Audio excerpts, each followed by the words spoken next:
మీరు మీ breakup stories? ఏం తెలుసుకున్నాం బ్రేకప్స్ నుంచి. ఇంకోసారి అబ్బాయిలని నమ్మొద్దని తెలుసుకుంటాం. ఇంకేం తెలుసుకుంటాం.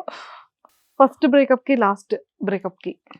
ఫస్ట్ బ్రేకప్ ఏ బ్రేకప్ అయినా మనమే చెప్పాలి. అవతలోళ్ళు చెప్తే మనం ఒప్పుకోము. అవతలోళ్ళు చెప్తే నేను చాలా కొంచెం ఏంటి తిక్క కైండ్ ఆఫ్ నాకు అవతల వాళ్ళు చెప్పొద్దు. నేనే చెప్పాలి ఏదైనా. హ్మ్.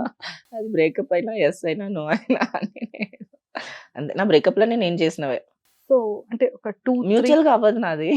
మ్యూచువల్‌గా. I won't get that spark అది ఇక్కడ ఇది ఫ్లో జరగదు. ఇక్కడ నాకు రాదు ఇంకా ఇది వర్కౌట్ కాదు అన్నప్పుడు బాధపడుతూ ఆ రిలేషన్‌లో ఉండడం the worst thing we are doing. So, I don't have that much time in my life. So, అందుకనే నాకు నా కెరియర్, నా థింగ్స్, నా గోల్స్ నాకు చాలా ఉంది.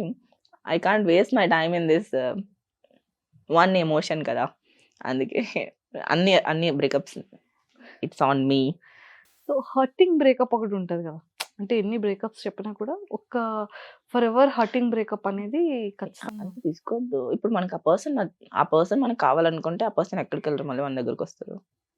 You have to wait or they have to wait for us. అలా వచ్చిన వాళ్ళు ఎవరైనా ఉన్నారా మీ లైఫ్‌లో? ఓహ్!